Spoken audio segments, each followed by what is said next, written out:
Hello दोस्तों। तो आज के इस वीडियो लेक्चर में हम गुप्ता एंड गुप्ता के सिंपल स्ट्रेस स्ट्रेन तथा प्रॉपर्टीज ऑफ इंजीनियरिंग मटेरियल के क्वेश्चंस को सॉल्व करेंगे। अब तक हमने 137 नंबर तक के क्वेश्चन को सॉल्व किया था। तो स्टार्ट करते हैं 144 नंबर क्वेश्चन। तो जी हाँ, 144 नंबर क्वेश्चन आपको नजर आ रहा होगा स्क्रीन पर। तो देखिए दिया क्या गया है। A steel cable of 2 centimeter diameter is used to lift a 500 pi kg given that E बराबर 2 into 10 to the power 6 kg per centimeter square and the length of cable is 10 meter. The elongation of cable due to load will be. देखिए question में क्या कहा गया है। कहा गया है एक केबल है जिसका डायमीटर गिवन दिया है। एक केबल है जिसका डायमीटर डी बराबर 2 सेंटीमीटर है और इसका यूज किया जा रहा है लोड को उठाने में। और लोड जो है आ रहा है वो दिया है 500 पाई केजी। 500 पाई केजी आपका लोड आ रहा है। और साथ में इन्होंने दिया है given that modulus of elasticity. इन्होंने क्या दिया है, मॉडुलस ऑफ इलास्टिसिटी बार की दे रखा है E बराबर 2 into 10 to the power 6 kg पर सेंटीमीटर स्क्वायर। साथ साथ इन्होंने दे रखा है कि अगर केबल की लेंथ जो है वो 10 मीटर दे रखा है, इसे सेंटीमीटर में कन्वर्ट कर लें तो 1000 centimetre 10 to the power 3 centimetre दे रखा है। तो केबल की लेंथ में कितना बढ़ोतरी हो जाएगी, डेल्टा एल जो है क्या किया इन्होंने पूछा है। अब हमारे पास एक आइडिया होता है डेल्टा एल बराबर क्या होता है 4PL by pi D square into E होता है। ठीक, तो अब ये बताइए यहाँ पे 4P की वैल्यू तो आपकी हो जाएगी 500 पाई और L की वैल्यू हो जाएगी 10 टू द पावर 3 और divided by pi into D का मतलब 2 का स्क्वायर हो जाएगा और मॉडुलस ऑफ इलास्टिसिटी आपकी 2 इंटू 10 टू द पावर 6 हो जाएगी। इसे सॉल्व करिए अगर तो हो जाएगा 2000 pi into 10 to the power 3 और divided by pi into 4 into 2 into 10 to the power 6। अब देखिए इसको काटते हैं हम तो ये 3 जीरो और ये जो है इसको क्या किए कैंसिल आउट कर दिए। पाई से पाई कट गया, 2 से 2 कट गया, बचा कितना 1/4 और 1/4 सेंटीमीटर में है तो डेल्टा एल की वैल्यू कितना हो जाएगी 0.25 सेंटीमीटर। ठीक डियर, तो क्वेश्चन नंबर 144 का जो इलोंगेशन आ रहा है 0.25 सेंटीमीटर आ रहा है, इसलिए क्वेश्चन नंबर 144 का सही आंसर जो होगा वो होगा आपका बी वाला। क्या हो जाएगा डियर, बी वाला। इसके बाद जो है अगला क्वेश्चन हम नोट करेंगे। क्वेश्चन नंबर आपका सामने है 145। क्वेश्चन नंबर 145 को स्टार्ट करते हैं। देखिए क्या कहा गया है। इसमें दिया गया है a mild steel bar is in 3 part each 20 centimetre long. The diameter of part A B BC and CD are 2 centimeter, 1 centimeter and 3 centimeter respectively. The bar is subjected to an axial pull of 4 ton as shown in figure. देखिए figure दिया है, एक बार जो है 3 part में बटी हुई है AB BC और CD में। AB BC और CD में 3 हिस्से में एक बार बटी हुई है और इस छड़ की जो लंबाई है हर एक की लंबाई 20 सेंटीमीटर इन्होंने दे रखा है। ये भी 20 सेंटीमीटर है, ये भी 20 सेंटीमीटर है और ये भी 20 सेंटीमीटर है।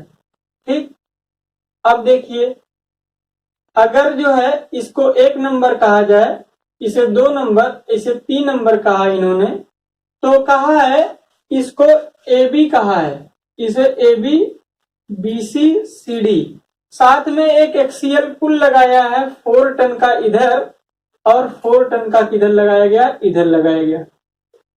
अगर इसकी लंबाई में वृद्धि इसमें क्रमशः दिया है डेल्टा L1, डेल्टा L2 और डेल्टा L3, अगर ये जो है डिनोट किया जाए तो क्वेश्चन में ये पूछा गया है if the modulus of elasticity E बराबर, if the modulus of elasticity E बराबर 2 × 10⁶ kg per centimeter square, then find the ratio of maximum elongation to minimum elongation या greatest elongation to least elongation.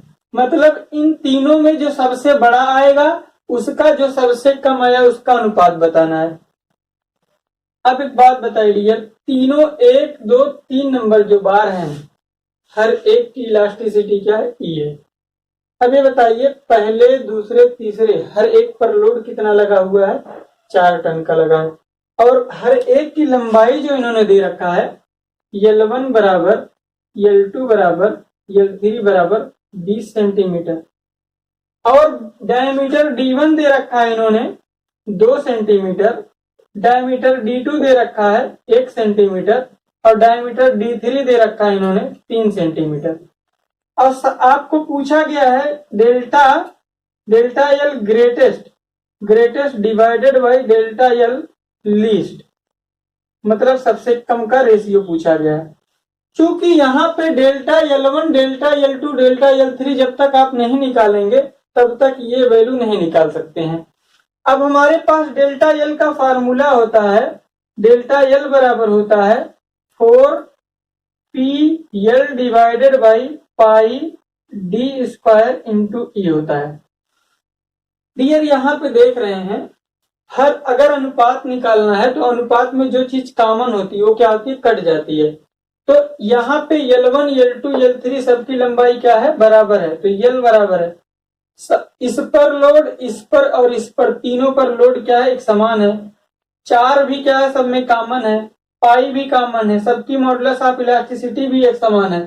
तो अगर अनुपात आपको निकालना है तो जाहिर सी बात है डेल्टा L जो है इस हिसाब से किस पे निर्भर कर रहा है, डायमीटर के स्क्वायर इनवर्सली हो रहा है। अब एक बात बताइए डियर, जिसका व्यास सबसे कम होगा उसकी बढ़ोतरी सबसे ज्यादा होगी, और इसका व्यास सबसे ज्यादा उसकी बढ़ोतरी क्या होगी, सबसे कम होगी। यानी डेल्टा L जो है अगर पूछा जाए ग्रेटेस्ट वाला कौन होगा तो डेल्टा L जिस उसका सबसे ज्यादा होगा जिसका व्यास सबसे कम है, यानी डेल्टा L2। यानी डेल्टा L2 और डेल्टा लीस्ट कौन सा होगा, डेल्टा लीस्ट कौन सा होगा, वो किसके बराबर होगा, डेल्टा L3 के बराबर होगा। तो इस आधार पे आप क्या करेंगे, delta L2 divide by delta L3 को क्या करेंगे, कैलकुलेट कर लेंगे। डेल्टा L2 की वैल्यू जो है डायमीटर के इसके जस्ट उल्टे की इनवर्सली प्रोपोर्शनल होगी, तो आप क्या करेंगे, इसको D3 ऊपर और डिवाइड बाई क्या हो जाएगा, D2 नीचे हो जाएगा, इसका होल स्क्वायर कर देंगे। अब देखिए डियर, इसे सॉल्व करेंगे अगर आप तो कितना आएगा, D3 की वैल्यू उन्होंने दे रखा है 3, तो 3 का होल स्क्वायर डिवाइडेड बाई 1 का होल स्क्वायर, सॉल्व करेंगे तो कितना आ जाएगा, 9 आ जाएगा। तो इस आधार पर 145 का सही आंसर जो होगा, 145 का सही आंसर जो होगा वो कौन सा हो जाएगा डियर, 145 का ए वाला सही हो जाएगा। ठीक, तो इसको आप क्या करिए, नोट कर लीजिए। अब हम नेक्स्ट क्वेश्चन पर चलते हैं। 145 हमारा हो गया, अब हम बात करेंगे 146 पे। तो 146 नंबर में क्या कहा गया है, a steel bar of 2 metre length is fix at both end at 20 degree centigrade. The coefficient of thermal expansion is 11 into 10 to the power minus 6 per degree centigrade, and the modulus of elasticity 2 into 10 to the power 6 kg per centimeter square if the temperature change is 18 degree centigrade, then the bar will be in stress। देखो समझो जरा question, 145 के बाद 146 number question में क्या कहा है?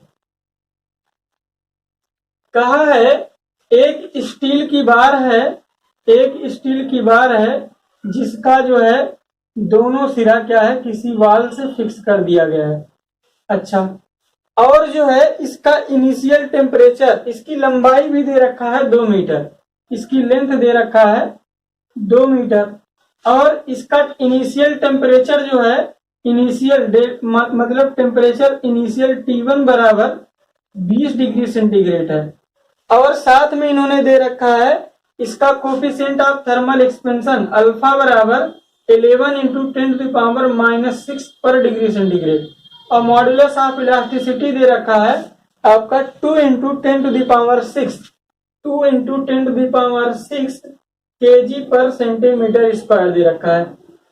अच्छा, अब क्या किया गया, इसका टेम्परेचर घटा दिया गया है। कितना घटा दिया गया है?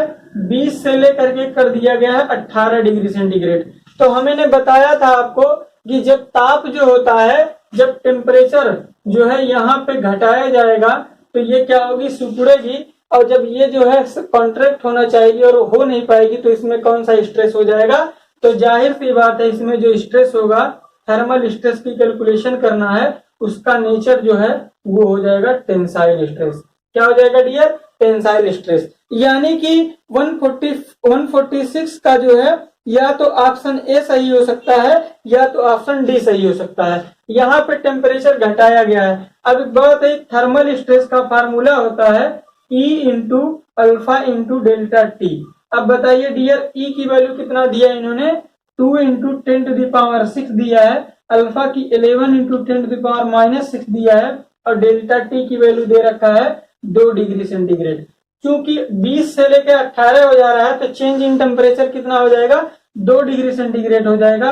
अब इसको सॉल्व करिए, ये हो जाएगा 11 चौका 2 गुणे 11 22 दूना 44, तो ये हो जाएगा 44 आपका आंसर आ जाएगा, और आंसर में केजी पर सेंटीमीटर स्क्वायर लगा देंगे। ठीक, तो ये हो जाएगा केजी पर सेंटीमीटर स्क्वायर, और इसका नेचर हो जाएगा टेंसाइल। तो 146 जो हुआ उसका सही आंसर आपका डियर हो जाएगा 146 का 44 केजी पर सेंटीमीटर स्क्वायर, और नेचर कैसा रहेगा? टेंसाइल रहेगा। इस आधार पर 146 का जो सही आंसर है वो डी वाला हो जाएगा। ठीक डियर, तो इसको क्या करिए, आप अपने रफ पे नोट करते चलिए डियर, ताकि आप जब दोबारा इसका रिवीजन कर रहे हो तो आसान रहे आपके लिए। अब जो है हम क्वेश्चन नंबर 146 हो गया, अब पढ़ेंगे 148 नंबर, क्वेश्चन नंबर 148, क्योंकि 147 नंबर जो क्वेश्चन है वो प्रिंसिपल प्लेन मोहर सर्किल का क्वेश्चन है। तो हम केवल टॉपिक वाइज ही चर्चा कर रहे हैं। अगला क्वेश्चन 140 से 148 है, 148 नंबर क्वेश्चन, 148 नंबर क्वेश्चन। इसमें कहा गया है N elastic bar of length यल, एक इलास्टिक बार है जिसकी लंबाई यल है, क्रॉस सेक्शन एरिया ए, मतलब उसका अनुप्रस्थ काट का क्षेत्रफल ए दिया है, यंग मॉडुलस इलास्टिसिटी ई दे रखा है, खुद का भार दे रखा है, self weight is W, is hang vertically, और उसको वर्टिकली लटका दिया गया है, साथ में एक लोड एक्सटर्नल लगाया गया है एक्सियली जिसे पी कहा गया है, at the bottom and total elongation of bar is given by. देखो डियर क्या है, क्वेश्चन बहुत अच्छा है। कहा है एक बार है जो कि वर्टिकली हैंग कर दी गई है, एक बार को वर्टिकली हैंग कर दिया गया है, उसकी इनिशियल लेंथ यल है, उसकी इनिशियल लेंथ क्या है डियर? यल है, इसकी इनिशियल लेंथ यल है। अब देखिए इसकी इनिशियल लेंथ यहाँ यल दे रखा है, और साथ में इन्होंने क्या कहा है? Cross section area, cross section area क्या है? ए जो है आपका क्रॉस सेक्शन एरिया है, ठीक है ना, क्रॉस सेक्शन एरिया।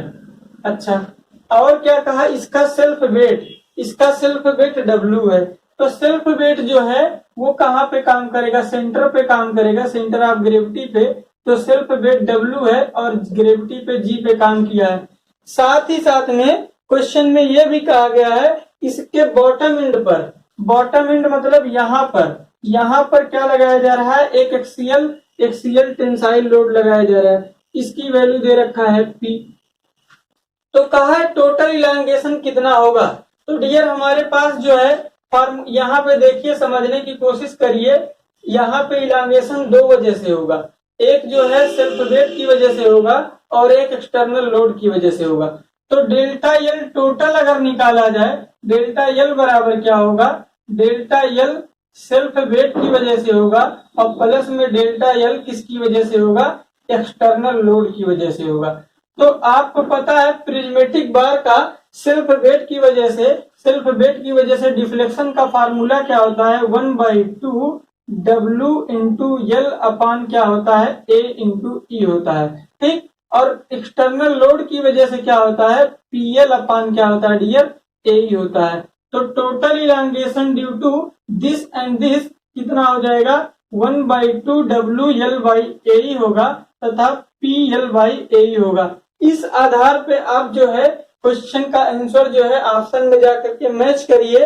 तो WL/2AE प्लस PL/AE होगा। तो यानी कि आपका सही आंसर जो हो जाएगा वो 148 का, शायद बी वाला मैच कर रहा है, तो बी वाला क्या हो जाएगा, 148 का करेक्ट हो जाएगा। ठीक, तो 148 जो है हमने क्या किया, इसको बढ़िया से लगा दिया। अब इसको नोट कर लीजिए। 148 के बाद जो है हम बात करेंगे 172 की, 172 नंबर क्वेश्चन की। 172 नंबर क्वेश्चन में क्या कहा गया है उसे गौर करिएगा। 172 इस क्वेश्चन में क्या कहा गया है, ये टॉपिक वाइज ही हम चल रहे हैं डियर, मतलब कि रैंडम टॉपिक नहीं हम कर रहे हैं। पहले आप प्रिंसिपल, सबसे पहले सिंपल स्ट्रेस और स्ट्रेन को और प्रॉपर्टीज ऑफ मटेरियल को हम कवर कर रहे हैं। इसके बाद जो होगा वो चैप्टर हमारा प्रिंसिपल प्लेन मोहर सर्किल होगा, जो कि पहले उसकी थियरी कवर कर लेने के बाद हम कराएंगे। तो देखिएगा डियर, 172 नंबर क्वेश्चन पे हम चल रहे हैं। कहा है which of the following statement about creep of metal is correct. Creep के संदर्भ में जो भी यहाँ पे स्टेटमेंट दिए गए हैं कौन सा करेक्ट है। तो डियर क्रीप के संदर्भ में कौन कौन से ऑप्शन करेक्ट है दिया है। तो क्रीप जो होता है वो हम जानते हैं, क्रीप क्या है, एक परमानेंट डिफॉर्मेशन है। कैसे है, ड्यू टू कांस्टेंट लोड है। कैसे है, विद पासेस ऑफ टाइम है। अगर देखा जाए क्रीप जो होता है तो उसकी रेट जो होती है स्लो होती है। क्रीप जो होता है स्लो रेट से होता है। प्लास्टिसिटी जो होती है बहुत तेजी से होती है। क्रीप में टाइम ज्यादा लगता है और प्लास्टिसिटी में कम टाइम लगता है। अब देखिए क्या क्वेश्चन में कहा है, क्रीप के संदर्भ में जो कथन कहा गया कौन सा सही है। पहला ऑप्शन है creep is deformation due to high temperature under no stress condition. Creep जो होता है, क्रीप जो है is deformation due to high temperature. क्या क्रीप हाई टेम्परेचर की वजह से होता है। तो creep is deformation due to high temperature under no stress condition, बिल्कुल गलत लिखा है। ये कहा होता क्रीप जो होता है टेम्परेचर बढ़ाने पर बढ़ता है और जिस टेम्परेचर पर क्रीप जो अनकंट्रोल हो जाता है उसे होमोलोगस टेम्परेचर कहते हैं। और होमोलोगस टेम्परेचर जो होता है उस पदार्थ के मेल्टिंग पॉइंट के आधे के बराबर होता है। तो 172 का ए वाला तो बिल्कुल गलत लिखा गया।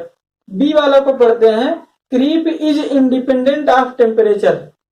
क्रीप टेम्परेचर पर निर्भर करता है, लेकिन इसमें कहा है कि नहीं करता है। तो यानी कि ए वाला भी आपका स्टेटमेंट जो है क्रीप के संदर्भ में ए वाला गलत दिया है और बी वाला भी गलत दिया है। अब देखो सी वाले में क्या कहा गया है, creep is time dependent deformation under stress.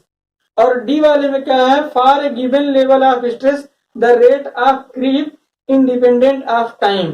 कहा कि दिए गए मतलब गिवन स्ट्रेस पर rate of creep independent of time, बिल्कुल गलत दिया है। यानी कि इसका सिर्फ सी वाला सही हो जाएगा। 172 का कौन सा सही है डियर, 172 का सी वाला सही हो जाएगा। तो इसको नोट कर लीजिए। अब जो है हम अगला क्वेश्चन सॉल्व करेंगे 174। 174 नंबर क्वेश्चन देखते हैं क्या कहा गया है।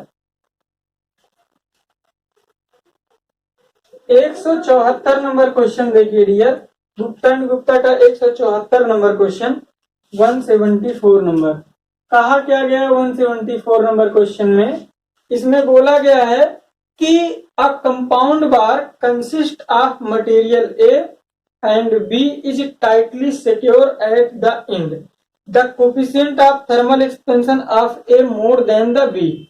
देखो कहा है दो मेंबर हैं ए और बी, अलग अलग पदार्थ के बने हैं, एक ये है और एक दूसरा बी है, एक दूसरे से टाइटली सिक्योर है एंड पर, यह ए है और यह बी है। और कहा है coefficient of thermal expansion alpha जो ए का है वो क्या है, अल्फा बी से अधिक है। यानी कि अगर ताप बढ़ाया जाएगा तो ए वाला ज्यादा बढ़ेगा, बी वाला कम बढ़ेगा। यानी ए जो है जबरदस्ती बी को खींचेगा और बी ए को दबाएगा। यानी अगर ताप बढ़ाएंगे, अगर देखा जाए ताप बढ़ाया जाएगा, ताप अगर बढ़ाएंगे तो ए में जो है, ताप अगर बढ़ाएंगे तो ए में जो है वो कंप्रेशन होगा और बी में क्या होगा, टेंशन होगा। इसका जस्ट उल्टा अगर ताप घटाया जाता है तो ए में क्या हो जाएगा, ए में कंप्रेशन हो जाए, टेंशन हो जाएगा और बी में क्या हो जाएगा, आपका कंप्रेशन हो जाएगा। ठीक डियर, तो क्वेश्चन पहले पढ़ते हैं। कहा है एक compound bar of A made of A and B tightly secure at end, coefficient of thermal expansion of A का थर्मल एक्सपेंशन जो है बी से क्या है, अधिक है। ठीक, व्हेन द टेम्परेचर इंक्रीज, जी हाँ ये वाला ऑप्शन कहा है जब ताप को क्या किया जाएगा, बढ़ाया जाएगा। द स्ट्रेस इंड्यूज इन ए में क्या होगा और बी में कैसा स्ट्रेस होगा। तो डियर जब ताप बढ़ाएंगे तो ए में कंप्रेसिव स्ट्रेस होगा और बी में टेंसाइल होगा। तो ऑप्शन आप पढ़ते हैं 174 में, तो ए में कंप्रेशन बी में टेंशन है, तो इस आधार पर कंप्रेसिव ए टेंसाइल बी, यानी 174 का सही ऑप्शन जो हो जाएगा वो आपका सी वाला सही हो जाएगा। ठीक डियर, 174 को हम पूरी तरह से करेक्टली सॉल्व कर लिए। अब जो है हम अगला क्वेश्चन सॉल्व करने वाले हैं गुप्ता एंड गुप्ता का, जो इसी टॉपिक से है, 175 नंबर क्वेश्चन, 175 नंबर क्वेश्चन। क्या दिया गया है डियर, कहा है क्वेश्चन में कहा है a single direct stress P match करने वाला है डियर। आप ऑप्शन में देखिए वहां पे दिख रहा है मैच करने वाला है। कहा है अ डायरेक्ट, ओहो एक्चुअल में क्वेश्चन 175 दिया फिर 176 दिया और 175 का सही ऑप्शन दे रखा है, 76 है ही नहीं क्वेश्चन में। तो देखो क्वेश्चन में कहा है a single direct stress P act along longitudinal axis x of bar rectangular cross section, E is the young modulus of elasticity 1/m Poisson ratio. तो हमको क्या करना है, मैच करना है लिस्ट को। देखिए क्वेश्चन में कहा है एक बार है जिसकी लंबाई कुछ होगी और उसका क्रॉस सेक्शन भी कुछ है, लॉन्गिट्यूडनल डायरेक्शन में, इस पर लॉन्गिट्यूडनल डायरेक्शन में एक स्ट्रेस आ रहा है। लॉन्गिट्यूडनल डायरेक्शन में स्ट्रेस दिया है P, इस डायरेक्शन में स्ट्रेस दे रखा है इन्होंने, इस डायरेक्शन में स्ट्रेस दे रखा है P। इस पदार्थ का पॉइजन रेशियो 1/m दे रखा है। ठीक, और इस पदार्थ की मॉडुलस ऑफ इलास्टिसिटी दे रखा है इन्होंने E, मतलब मटेरियल जो है उसकी इलास्टिसिटी E है, पॉइजन रेशियो 1/m है, लोड जो है एक्सियली कितना लग रहा है, लोड स्ट्रेस जो है वो कितना है, P है। तो मैच करना है। अब देखिए मैच में ऑप्शन में ए जो दिया है वो कहा है कि strain along the x axis, strain along x axis यानी एप्सिलॉन एक्स। एप्सिलॉन एक्स का फार्मूला होगा stress divided by modulus of elasticity. यानी कि ए वाले को किससे मिलाएंगे, ए वाले को 2 नंबर से मिला देंगे, यानी ए वाले को 2 नंबर से मिला दिए। ठीक डियर, इसी तरह से ए वाले को 2 नंबर से मिला दिए और जो है इसके बाद बी वाले को पढ़ते हैं। इसमें दिया है बी वाला ऑप्शन में strain along Y axis, strain along Y axis, strain along Y axis अगर निकालेंगे तो आपका क्या आ जाएगा, वाई एक्सिस के अलोंग स्ट्रेन जो होता है वो क्या होता है, Poisson ratio 1/m into epsilon X होता है। इसे सॉल्व करेंगे तो 1/m सिग्मा बाई ई हो जाएगा। यानी बी को किस नंबर से मिला देंगे, एक नंबर से मिला देंगे, बी को किससे मिला देंगे, एक से मिला देंगे। बाकी ऑप्शन मिलाने की जरूरत नहीं है डियर, ए को 2 नंबर से, बी को 1 नंबर से मैच करा लीजिए और चौथा वाला ऑप्शन आपका कौन सा हो जाएगा, सही हो जाएगा। यानी 174 का जो सही ऑप्शन है वो डी वाला हो गया। ठीक डियर, तो हमने अब तक 175 तक के क्वेश्चन को सॉल्व कर लिया। अब जो है हम अगला क्वेश्चन सॉल्व करने वाले हैं, क्वेश्चन नंबर 180। डियर 180 जो है उसका ऑप्शन ही नहीं है, वो ऑप्शन गलत दे रखा है 180 का, फिर भी मैं उसे सॉल्व करने की कोशिश करूंगा 180 नंबर को। देखिए कहा क्या गया 180 नंबर में, कहा गया है if all dimension of prismatic bar elongating under its own weight are increased in the proportion 1m:1, then the total elongation will be increased in ratio।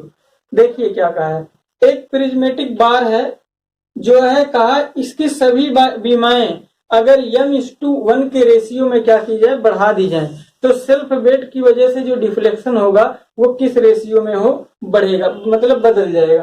तो देखो सबसे पहले 180 नंबर क्वेश्चन में क्या कहा गया है, कहा है एक प्रिज्मेटिक बार है, आपको पता प्रिज्मेटिक बार का सेल्फ वेट की वजह से डिफ्लेक्शन का फार्मूला जो होता है डेल्टा सेल्फ वेट का बराबर होता है आपका रो जी एल स्क्वायर अपान होता है 2e होता है। ठीक है ना। अब अगर पूछा जाए सेल्फ वेट जो होता है कौन सी डायमेंशन पर डिपेंड करता है, तो सेल्फ वेट जो होता है वो सिर्फ और सिर्फ अगर पूछा जाए तो डायरेक्टली प्रोपोर्शनल टू क्या होता है, लेंथ का स्क्वायर होता है। ठीक, अब इस क्वेश्चन में कहा गया है अगर जो है प्रिज्मेटिक बार की सभी विमाओं को m:1 के रेशियो में बढ़ा दिया जाए, यानी कि पहले जो लंबाई थी अब किस रेशियो में बढ़ाया जाए, m:1। m:1 का मतलब क्या होता है, 1:1/m के रेशियो में बढ़ा दिया जाए। यानी कि पहले अगर इनिशियल लेंथ L1 बराबर अगर L थी, L1 बराबर L थी, तो L2 जो है वो कितना हो जाएगा, L1/m हो जाएगा, या कह सकते हो L/m हो जाएगा। तो एक बात बता सेल्फ वेट के डिफ्लेक्शन में क्या मतलब फर्क आएगा, तो एक बात बताइए डेल्टा L जो होता है सेल्फ वेट की वजह से लेंथ पे डिपेंड करता है, इस बेसिस पे डेल्टा L पहला वाला और डिवाइड बाई डेल्टा L आपका दूसरा वाला निकालना है, तो लिखेंगे क्या, डेल्टा L बराबर क्या हो जाएगा, पहले लंबाई और दूसरी लंबाई का अनुपात, स्क्वायर का अनुपात। अब ये लंबाई L1 की वैल्यू कितना है, L है, और L2 की वैल्यू कितना है, L/m है, इसका होल स्क्वायर कर दीजिए। अब बताइए delta L1 by delta L2 जो है उसकी वैल्यू कितना आ जाएगी, ये ऊपर चला जाएगा तो ये हो जाएगा m² में m² बाई क्या आ जाएगा, 1 आएगा। तो किस रेशियो में बढ़ जाएगा, तो डेल्टा L2 जो है, डेल्टा L2 की अगर बात किया जाए तो डेल्टा L2 जो है क्या, delta L2 by delta L1 अगर निकाला जाए तो ये हो जाएगा 1:1/m², या फिर कह सकते हो 1:m² के रेशियो में।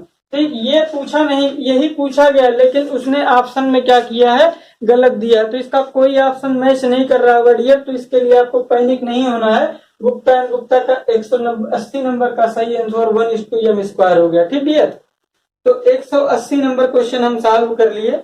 अब क्वेश्चन नंबर हम सॉल्व करेंगे 196 नंबर क्वेश्चन, 196 नंबर क्वेश्चन।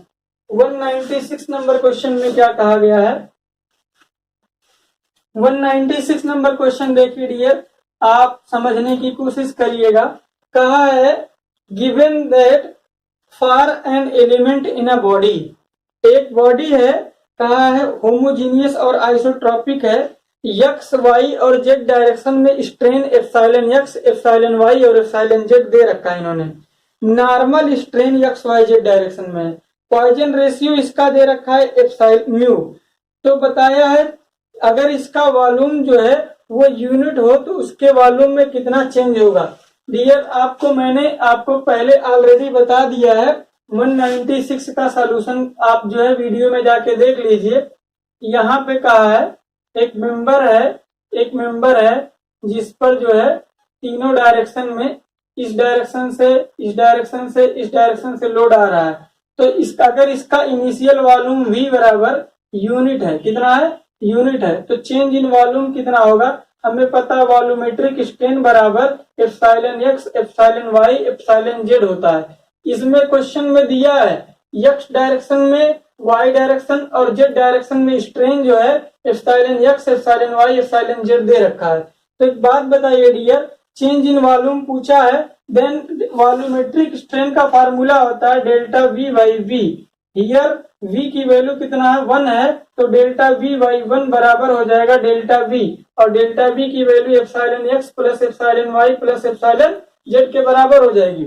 इस आधार पर 196 का सही आंसर आप लगाएंगे epsilon x plus epsilon y plus epsilon z, जो कि मैच कर रहा है आपका ऑप्शन 196 का ए वाला सही है। 196 का कौन सा सही है डियर, ए वाला सही कर दीजिए। ठीक, अब जो है 196 का ए वाला सही हो गया। फिर जो है हम अगला क्वेश्चन करेंगे, कहा है अगला क्वेश्चन 196 के बाद जो है क्वेश्चन नंबर है आपका 196 के बाद क्वेश्चन नंबर है 198।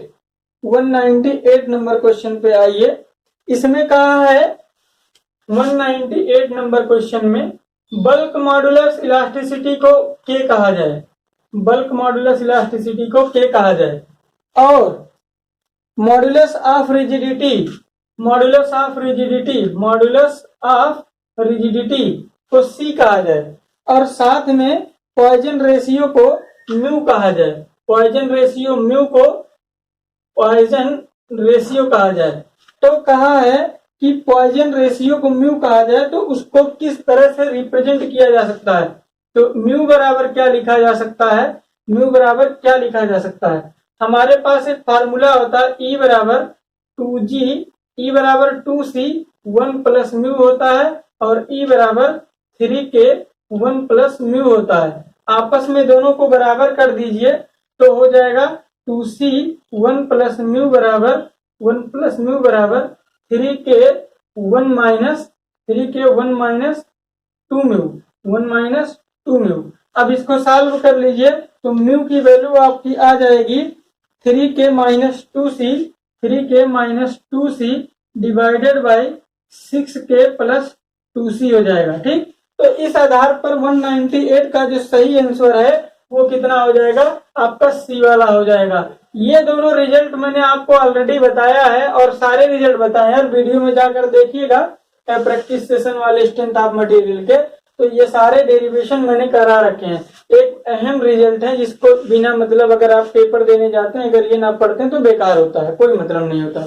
ठीक, तो 198 नंबर तक के क्वेश्चन हमने क्या किए, सॉल्व किए डियर। अब बाकी बचे हुए क्वेश्चन को नेक्स्ट वीडियो में हम सॉल्व करेंगे, जो कि गुप्ता एंड गुप्ता के मतलब सिंपल स्ट्रेस स्ट्रेन और पॉइजन रेशियो के क्वेश्चन से रिलेटेड रहेगा।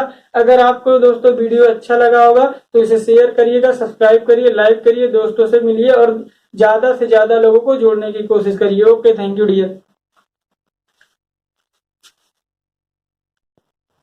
हेलो दोस्तों, तो इस वीडियो लेक्चर में हम गुप्ता एंड गुप्ता के ऑब्जेक्टिव क्वेश्चंस को सॉल्व करने वाले हैं, जिसमें कि हम सिंपल स्ट्रेस और स्ट्रेन और प्रॉपर्टीज ऑफ इंजीनियरिंग मटेरियल के ऐसे क्वेश्चन सॉल्व करेंगे जो कि गुप्ता एंड गुप्ता में अब तक 197 तक कवर हो चुके हैं उसके बाद के।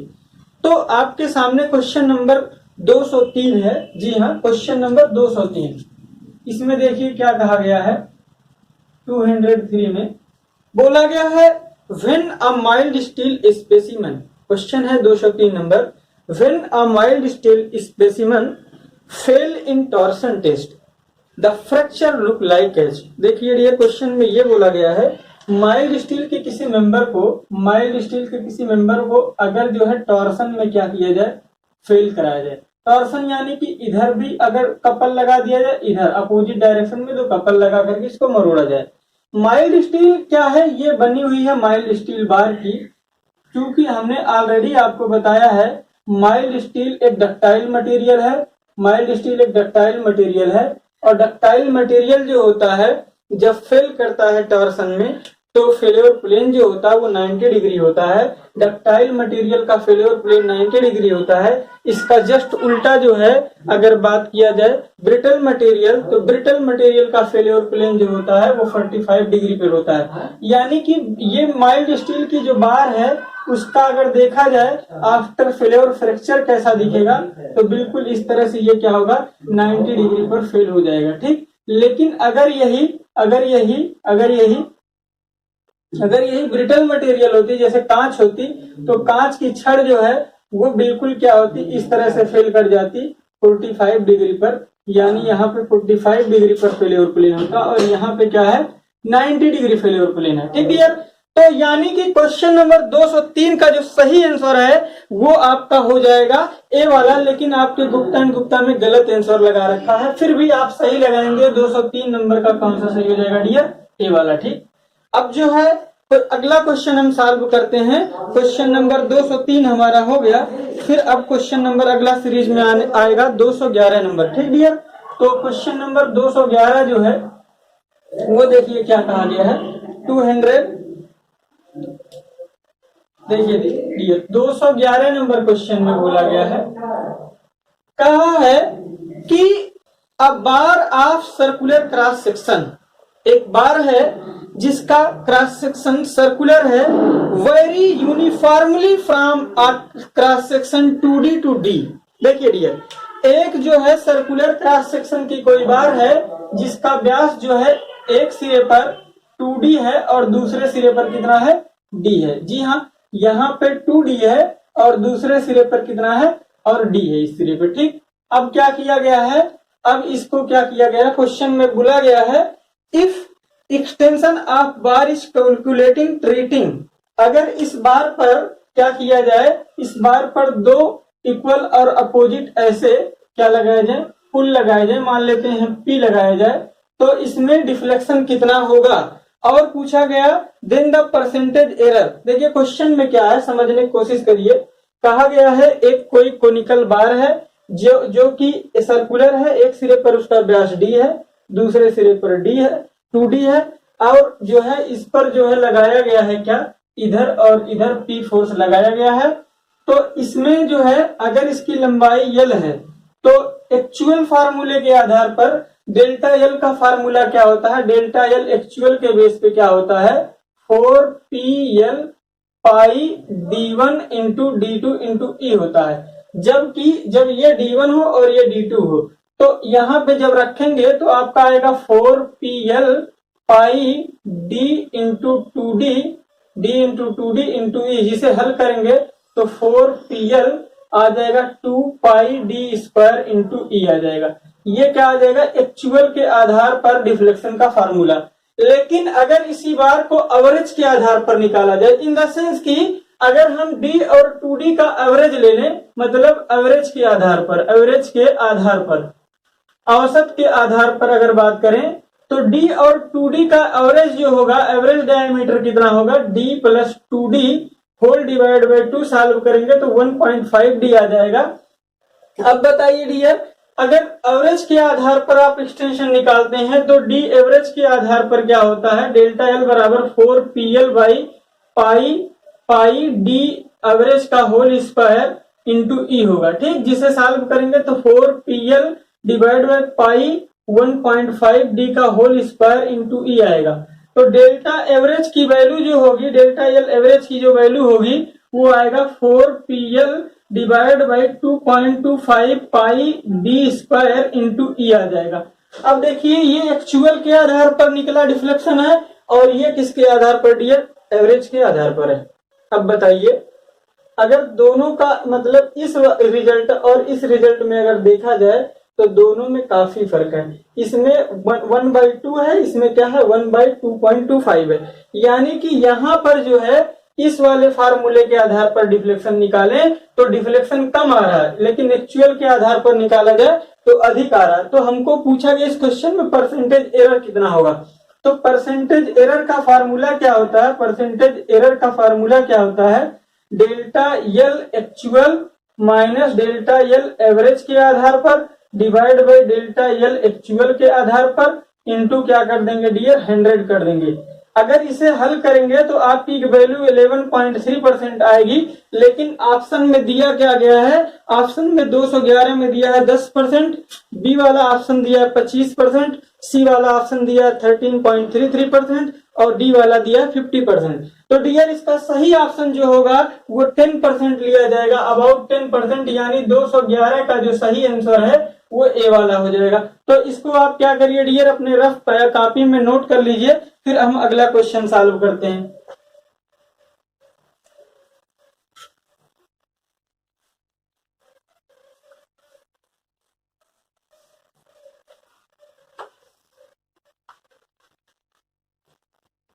अब देखिए अगला क्वेश्चन है 212, दिया गया है द लेंथ, क्वेश्चन नंबर 212 देखिएगा, क्वेश्चन नंबर 212 ध्यान देखिए। क्वेश्चन में कहा गया है the length coefficient of thermal expansion and Young modulus of bar A are twice the bar of B.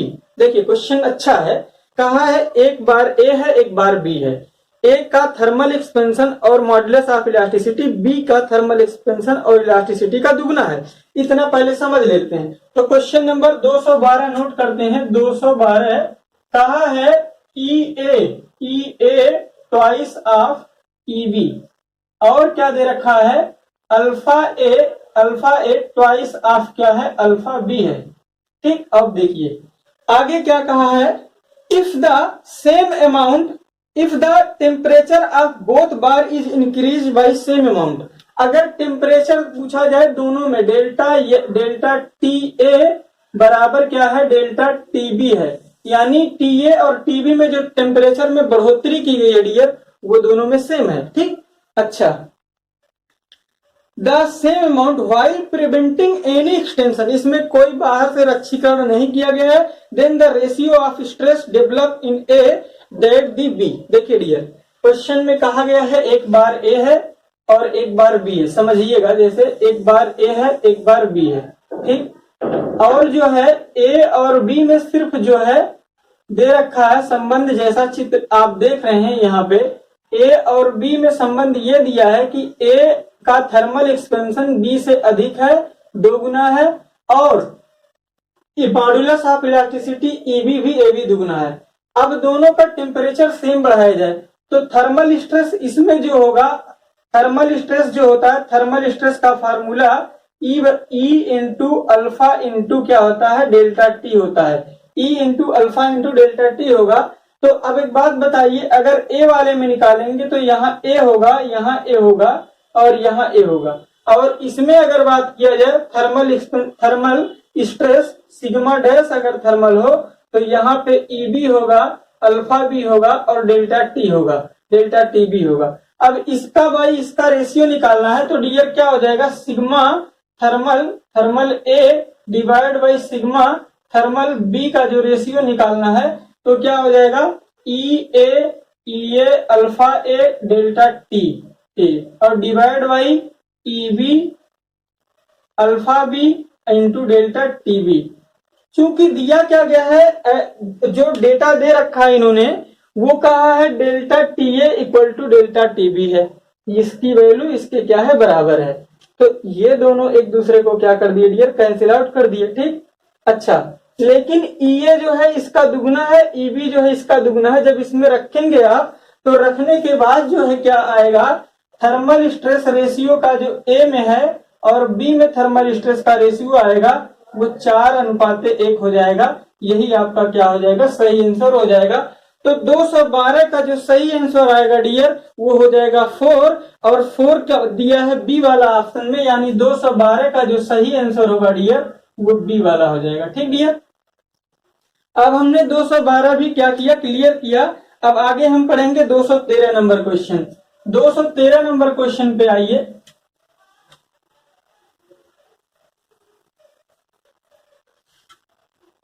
Question number 213 में क्या कहा गया है, the side AD of square block ABCD as shown in figure. चित्र देखिए, कहा गया है the side AD of square block ABCD as shown in figure is fix at the base and it is under state of simple shear causes. Shear stress दे रखा है tau और shear strain दे रखा है फाई, और phi बराबर देखा shear stress divide by modulus of rigidity इतना होता है। ठीक, तो देखिए क्या पूछा गया है, the distorted shape A B dash C dash D the diagonal strain, diagonal strain पूछा गया। देखिए क्वेश्चन में क्या कहा गया है, 213 नंबर देखिएगा, क्वेश्चन नंबर 213। यहां कहा गया है एक स्क्वायर बॉडी है ए बी सी डी, एक स्क्वायर शेप की बॉडी है जिसका नाम दे रखा है इन्होंने A B C D. A B C D in the sense कि यहाँ पे यह ए है, यहाँ पे ये बी है, यहाँ ये सी है, यहाँ डी है, और इसका बेस क्या किया गया है, फिक्स किया गया है, और टॉप वाले पे क्या लगाया जा रहा है, शियर स्ट्रेस टाउ लगाया जा रहा है। तो जब शियर स्ट्रेस टाउ होगा डियर, तो शियर स्ट्रेस की वजह से ये मेंबर जो है डिफॉर्म हो जाएगा, यानी बी वाला खिसक करके कहाँ चला जाएगा, बी डैश पे, और सी वाला खिसक करके कहाँ चला जाएगा, सी डैश पे। तो यहाँ पे जो स्ट्रेन आएगी, यहाँ पे जो स्ट्रेन आएगी, यहाँ पे जो स्ट्रेन आएगी वो क्या कहलाएगी, ये वाली शियर स्ट्रेन कहलाएगी। और हमारे पास फार्मूला होता है शियर स्ट्रेन बराबर क्या होता है, shear stress divided by modulus of rigidity होता है।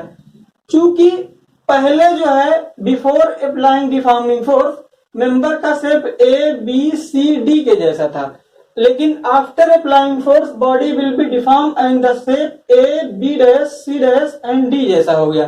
तो ये बताइए पहले जो है डायगोनल आपका कैसा था, पहले आपका डायगोनल एसी था, पहले आपका डायगोनल था एसी, लेकिन जब आपका शियर स्ट्रेस आया तो इसका डायगोनल एसी ना होकर के ये हो जाएगा एसी डैश। क्या हो जाएगा डियर, एसी डैश। तो यानी कि अब डायगोनल इसका पहले से बढ़ गया है। अब डायगोनल स्ट्रेन जो है हमने ऑलरेडी बता रखा है, डायगोनल स्ट्रेन जो होता है वो क्या होता है, डायगोनल स्ट्रेन जो होगा वो शियर स्ट्रेन का क्या होता है, आधा होता है।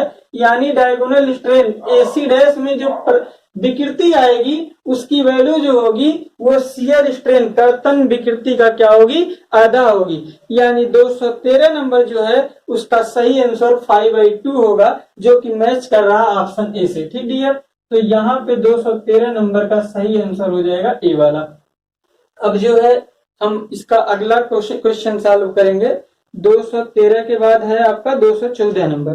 ठीक, तो 214 नंबर क्वेश्चन पढ़ते हैं डियर। आप देखिए क्या लिखा गया है, क्वेश्चन में बोला गया है the list given below, the list given below refer to a bar of L cross section area A. देखिए डियर, यहाँ पे लिस्ट जो भी दी गई है वो किसके आधार पे दी गई है, वो दी गई है कि एक कोई बार है जिसकी लंबाई जो है वो यल है और उसका क्रॉस सेक्शन एरिया, इसकी लेंथ जो है यल है और क्रॉस सेक्शन एरिया जो है ए क्या है, क्रॉस सेक्शन एरिया है। ठीक, अच्छा इसमें और दे रखा है, अगर जो है कह रहा है कि यंग मॉडुलस इलास्टिसिटी, ई क्या है, यंग मॉडुलस ऑफ इलास्टिसिटी है, यंग मॉडुलस ऑफ इलास्टिसिटी है। और क्या दे रखा है, पॉइजन रेशियो, म्यू जो है वो क्या है, पॉइजन अनुपात है, पॉइजन रेशियो जो है वो उन्होंने दे रखा है। ठीक, और आगे दे रखा है और इस पर जो है सब एक एक्सियल टेंसाइल स्ट्रेस पी आ रहा है, जैसा कि चित्र में दिख रहा है डियर। इस प्रिज्मेटिक बार पर एक टेंसाइल स्ट्रेस जो है एक्स डायरेक्शन में सब्जेक्ट हो रहा है, ये पी है। ठीक, तो कहा है मैच करना है लिस्ट फर्स्ट को लिस्ट सेकंड से। तो पहला ऑप्शन है वॉल्यूमेट्रिक स्ट्रेन, हमने आपको पहला ऑप्शन दे रखा है ए वाला, ए वाला को बोला है volumetric strain, volumetric strain. Dear हमने ऑलरेडी आपको बता दे रखा था कि जब भी uniaxial loading, application of Hooke's law में आपने पढ़ा था, यूनिएक्सियल लोडिंग में volumetric strain delta V by V की वैल्यू क्या थी, किसके बराबर थी, इसको ईवी कहते थे, और ईवी की वैल्यू किसके बराबर थी, e x plus e y plus e z के बराबर थी।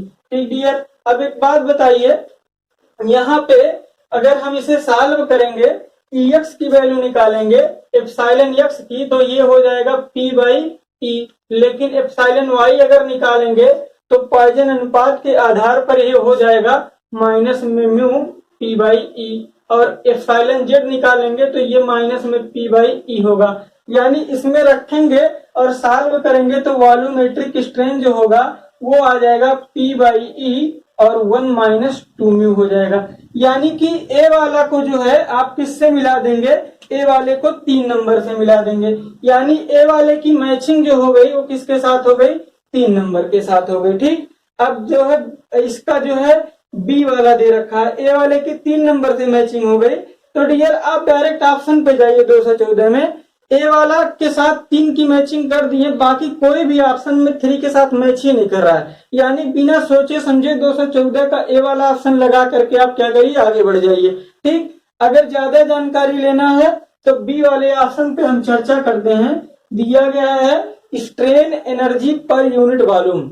इस क्वेश्चन में strain energy per unit volume पूछा गया है। Strain energy per unit volume यानी मॉडुलस ऑफ रेजिलियंस यू पूछा गया है, और मॉडुलस ऑफ रेजिलियंस का फार्मूला होता है 1/2 गुणे प्रतिबल गुणे विकृति होता है। तो यहाँ पे 1/2 सिग्मा और स्ट्रेन बराबर स्ट्रेस बटे मॉडुलस ऑफ इलास्टिसिटी होता है, जिसे सॉल्व करेंगे तो sigma square divide by 2e हो जाएगा। यानी कि बी वाला option strain energy per unit volume, strain energy per unit volume अगर पूछा जाए तो बी वाले को किससे मैचिंग कराएंगे डियर, बी वाले को 4 नंबर से मैचिंग करा देंगे। ठीक, तो बी वाले को किससे मैच करा दिए, 4 नंबर से करा दिए। अब सी वाले में पूछा गया है यंग मॉडुलस रेशियो पूछा गया है, यंग मॉडुलस और बल्क मॉडुलस ऑफ इलास्टिसिटी का, यंग मॉडुलस और बल्क मॉडुलस इलास्टिसिटी का रेशियो पूछा गया डियर। यानी कि हमको क्वेश्चन में पूछा y और k का अनुपात, y और k का अनुपात। हमें पता है y यानी यंग मॉडुलस E बराबर होता है 2e बराबर 3 के 1 माइनस 2 म्यू होता है। तो अगर k को नीचे ला दिए तो E बाई k बराबर हो जाएगा 3 into 1 minus 2 mu.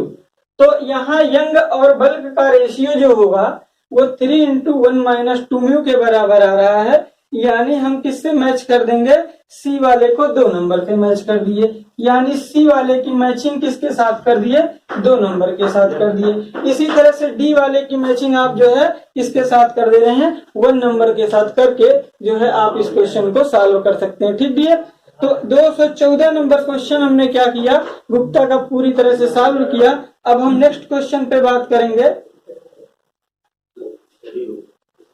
Question number 215, question number आपका 215 है। 215 क्वेश्चन को देखिए डियर, कहा क्या गया है क्वेश्चन 215 में। बोला है कि if all the dimension of prismatic bar square cross section suspended freely from ceiling. देखिए क्वेश्चन में कहा है एक प्रिज्मेटिक बार है 216 नंबर 215 क्वेश्चन में एक प्रिज्मेटिक बार है जिसका क्रॉस सेक्शन जो है स्क्वायर है, और इसको क्या किया गया है, सीलिंग यानी कि रूफ से ऐसे टांग दिया गया है। अब क्या किया क्वेश्चन में, freely suspended if all the dimension are double then total elongation produced by bar due to self weight। तो अब एक बात बताइए डियर, अगर ये कोई प्रिज्मेटिक बार है तो प्रिज्मेटिक बार का सेल्फ वेट की वजह से डिफ्लेक्शन डेल्टा एल बराबर होता है due to self weight equal to होता है rho g into L square divided by 2e होता है। यहाँ पे क्वेश्चन में बात किया गया सारी डायमेंशन को डबल किया गया है, यानी लेंथ को डबल किया गया है, विड्थ और डेप्थ को भी डबल किया गया है।